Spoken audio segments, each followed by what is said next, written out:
Breaking news, नया show जादू तेरी नजर इन दिनों पूरे देश में चर्चा का विषय बना हुआ है। जितना भी देखा ना मजा आया। आई एम श्योर आगे भी मजेदार ही होगा। मैं तो दोनों बच्चों के परफॉर्मेंस पे फिदा हो गई। अरे एक नंबर भाई, आजकल की घिसी पिटी पिक्चरों से तो बेटर है। उसमें जो विजुअल यूज किया है ना उन्होंने डायन का, रोंगटे खड़े हो रहे। It's like just wow. अभी तो उनकी बचपन की स्टोरी चल रही है, बट आगे जाके उनकी लव स्टोरी कैसी होगी, that would be exciting to watch. अरे इसमें वही इमली वाली हीरोइन है ना, सुम्बुल, वो मेरी फेवरेट है। जादू तेरी नजर। इतने जबरदस्त रिस्पांस के बाद स्टार प्लस ने सुनी देश के कोने कोने से अपने दर्शकों की आवाज और अब ला रहे हैं जादू तेरी नजर के 200 एपिसोड्स की धाकड़ कहानी। 18 फरवरी से रात 8:15 पर देखते रहिए स्टार प्लस। तुमने मुझे नील की मौत के लिए ब्लेम किया, हमारे बच्चों के मौत के लिए ब्लेम किया, हमारे रिश्ते के मौत के लिए ब्लेम किया। इल्जाम और नफरत के ये दो तोहफे देके मुझे अपनी जिंदगी से बाहर निकाल दिया। तुमने सोच कैसे लिया अभिमन्यु कि तुमने सोचा कि मैं कैसे जीऊंगी, जी पाऊंगी भी या नहीं? तुमने तो कह दिया कि हमारा रिश्ता खत्म हो गया, लेकिन यू नो व्हाट, जब मुझे पता चला था ना कि मेरे कोख में हमारा एक बच्चा जिंदा है, तो मेरे ख्याल में सबसे पहले तुम आए थे।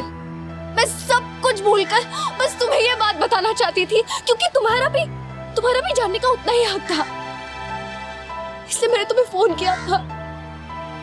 एक बार नहीं अभिमन्यु, मैंने तुम्हें कई बार कॉल की।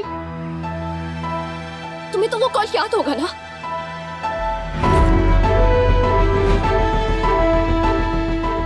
बीपी बढ़ जाएगा और प्रॉब्लम हो जाएगी, स्ट्रोक भी आ सकता है। मंजरी रिलैक्स। तुम्हारे लिए वो सिर्फ एक फोन कॉल था, मुझ पर चिल्लाने का एक और मौका। तुम्हें तो शायद याद भी नहीं होगा, लेकिन मुझे उस फोन कॉल का हर एक सेकंड, हर एक पल याद है अभिमन्यु।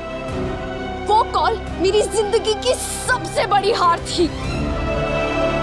मैं उस वक्त, उस लम्हे में बदल गई, मेरी पूरी दुनिया बदल गई। तुम्हें तो याद ही होगा ना मैंने क्या कहा था? नहीं, मैं याद दिलाती हूँ। मैंने कहा था हेलो अभी, मुझे ना तुम्हें एक बहुत जरूरी बात बतानी है। और तुमने कहा था कि हमारे बीच में तो कुछ बचा ही नहीं है कहने सुनने को, लेकिन मैंने कोशिश की, मैंने कहा बचा है अभी, बचा है। तुम्हें जितना चिल्लाना है चिल्लाओ, जितना डांटना है डांट लो, जितना गुस्सा करना है कर लो, लेकिन प्लीज एक बार बस मेरी बात सुन लो। तुमने कहा, मैंने बोला ना, कुछ नहीं बचा है हमारे बीच, और जो बचा है मैं उसे संभालूंगा। मैं इतना गिड़गिड़ाई, मैंने कहा अभी प्लीज बस एक बार मेरी बात सुनो, हमारी बीवी के बारे में मुझे तुम्हें कुछ बताना है। और तुमने मेरी पूरी बात सुनी ही नहीं। तुमने कहा अगर तुम्हारी याददाश्त चली गई है तो मैं तुम्हें याद दिलाता हूँ कि तुम्हारे वजह से मैंने हमारे बेबीज को खो दिया। मैं फिर भी कहती रही नहीं, सुनो मेरी बात। और तुमने कहा कि हमारे बीच में कुछ बचा ही नहीं। आज के बाद मुझे कभी फोन मत करना, और याद रखना, चली गई हो ना यहाँ से, अब मेरी जिंदगी में दोबारा लौटकर कभी मत आना। और मैं बस हेलो अभी बोलती गई, और मैं चीख पड़ी। मेरे प्रेगनेंसी के हर पड़ाव पर मैं तुम्हारा साथ चाहती थी अभी, लेकिन उस वक्त तुम्हारा गुस्सा मेरी तड़प से ज्यादा बढ़ा था, इसलिए आज मेरा फैसला तुम्हारे हक से ज्यादा बड़ा है। वो फैसला जो मैंने उसी वक्त कर लिया था कि इस बच्चे की मां मैं हूं, लेकिन इस बच्चे के बाप तुम नहीं हो। इतनी बड़ी सजा नहीं। सजा नहीं अभिमन्यु, सजा तो वो है जो मुझे मिली थी। जब पूरी दुनिया मेरे खिलाफ हो गई थी, तुम मेरे खिलाफ हो गए थे। मैं अकेली अपने बेबी को पेट में लिए लड़ रही थी। उस वक्त किसने मेरा साथ दिया? किसने मुझे संभाला? अभिनव ने, एक अनजान आदमी जिससे मैं बस में मिली थी, लेकिन शायद उन्होंने मेरा दर्द महसूस किया था, इसलिए बस इंसानियत के नाते उन्होंने मेरी मदद की और मुझे डॉक्टर के पास लेकर गए। मैं दर्द में थी, इसलिए तुम्हें कॉल करने की कोशिश की, लेकिन तुमने बात नहीं सुनी। मैंने गुस्से में उन्हें थप्पड़ मार दिया था, लेकिन फिर भी उन्होंने मेरा साथ दिया, पीछे नहीं हटे। मैंने उन पे शक किया, उन्हें क्या कुछ नहीं बोला, लेकिन उन्होंने मुझे हमेशा प्रोटेक्ट किया, मेरी प्रेगनेंसी में मेरा ख्याल रखा। और पता है जब डिलीवरी की बारी आई थी तो पठानकोट में उस रात बहुत बड़ा तूफान आया था, इतना बड़ा कि मेरा हॉस्पिटल पहुंचना नामुमकिन था, लेकिन उन्होंने मुझे कंधे पर उठाया, तूफान से लड़कर मुझे हॉस्पिटल में पहुंचाया। डॉक्टर्स ने तो कह दिया था कि बच्चे को बचाना मुश्किल है, अगर 1 मिनट भी देरी हो जाती ना तो शायद अभीर इस दुनिया में नहीं होता। अभिनव ने मेरे अभीर को बचाया। रिश्ता तो दूर, जान पहचान भी नहीं थी उनसे, लेकिन फिर भी उन्होंने भगवान से प्रार्थना की कि मेरी डिलीवरी ठीक से हो जाए और मेरा बच्चा सुरक्षित रहे। डिलीवरी के बाद 2 दिन तक मैं बेहोश पड़ी रही, लेकिन उन्होंने मेरे बच्चे को सीने से लगाकर उसका ख्याल रखा, उसे नीचे तक नहीं रखा। जो करने के बारे में तुम सोच भी नहीं सकते थे वो उस आदमी ने किया। और जब मुझे होश आया, मेरी आंखें खुली, सबसे पहले मैंने देखा अपने बच्चे को अभिनव की गोद में जिंदा। मैंने अभिनव को अपने बच्चे के लिए आंसू बहाते देखा है, लड़ते झगड़ते देखा है, रात भर जगते देखा है, तिल तड़पते देखा है, और आज तक देखती आ रही हूँ। और जब अभीर के बर्थ सर्टिफिकेट के फॉर्म भरने की बारी आई तब मुझे रियलाइज हुआ ये अभिनव ने तो मेरे अभीर को एक नई जिंदगी दी है। नई जिंदगी देने वाला, का ख्याल रखने वाला, उसे संवारने वाला ही तो पिता होता है। तब मैंने अभिनव को पूरे दिल से, पूरे मन से अभीर के पिता की जगह दी। लोगों को लगता है सिर्फ खून का रंग गहरा होता है, लेकिन शायद उन्होंने कभी प्यार का रंग देखा ही नहीं। अभिनव अभीर से इतना प्यार करते हैं कि शायद दुनिया में सिर्फ वही है जो उसके पिता बन सकते हैं। सो मिस्टर अभिमन्यु बिरला, आप अभीर के बायोलॉजिकल फादर हैं, लेकिन हर हक से, हर फर्ज से, हर धर्म से, हर कर्म से अभिनव शर्मा ही अभीर के पिता हैं। तुम उसके लिए डॉक्यूमेंट हो सकते हो, उसके मौसा हो सकते हो, उसकी बहन रूही के पॉपी हो सकते हो, हर रिश्ता हो सकते हो, लेकिन तुम कभी उसके बाप नहीं हो सकते। और अगर होना चाहोगे तो अभीर की मां होने नहीं देगी।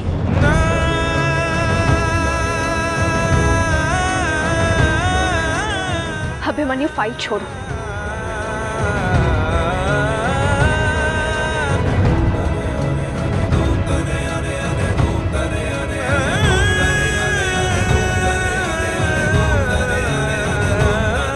सही कहा तुमने,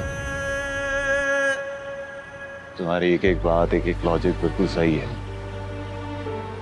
तुम अपनी जगह सही हो, शर्मा जी अपनी जगह सही है, फिर भी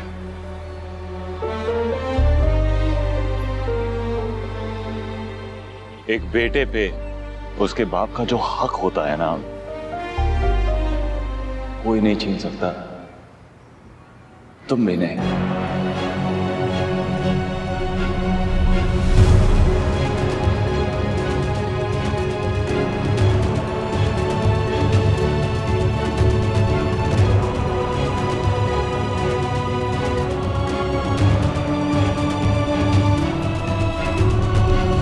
रिश्तों का मतलब अगर सिर्फ हक जताना होता ना तो रिश्ते कभी बनते ही नहीं।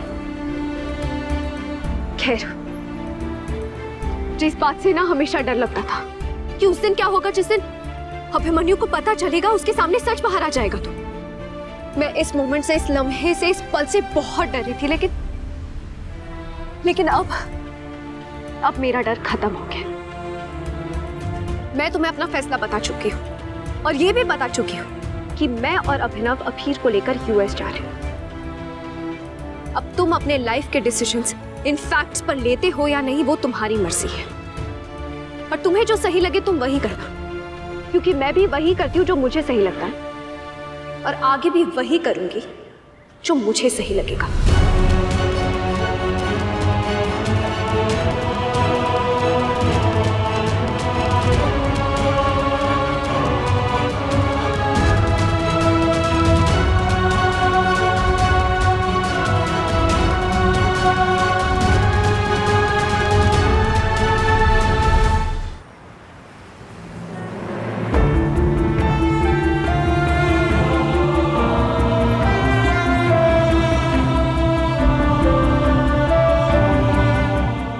6 साल पहले बाप बना, 6 साल से मुझे पता ही नहीं था, और अब जब पता चल गया है तो मुझसे मेरे बाप बनने का हक छीना जा रहा है।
चूड़ी, मेरा बेटा, मेरा बेटू। I'm sorry, आपके पापा को आपके बारे में पता नहीं था, लेकिन पापा बहुत प्यार करते हैं आपसे। मुझे नहीं पता था कि हमारा रिश्ता, ये रिश्ता क्या कहलाता है, लेकिन अब पता है। मैं जान गया हूँ मुझे इतने अपने क्यों लगते हैं। मेरे बेटे हो, मेरा बेटा।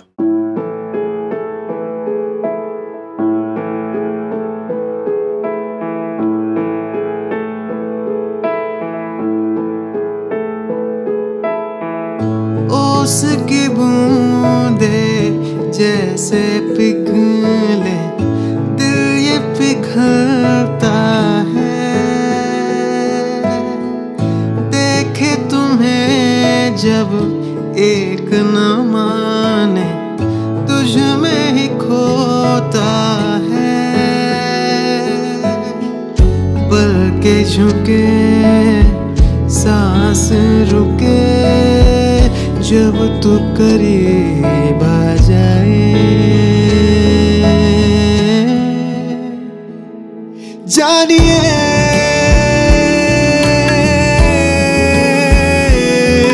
दिल तूने छुआ है 100 मर्तबा। जानिए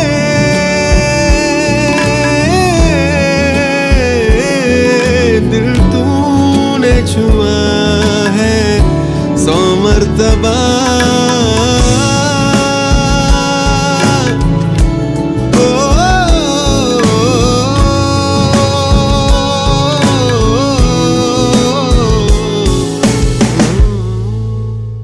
ये रिश्ता क्या कहलाता है। आपके मनोरंजन पर अब नहीं लगेगा कोई ब्रेक। स्टार प्लस के बेहतरीन शोज देखने के लिए लाइक, शेयर और सब्सक्राइब करें स्टार प्लस यूट्यूब पेज को।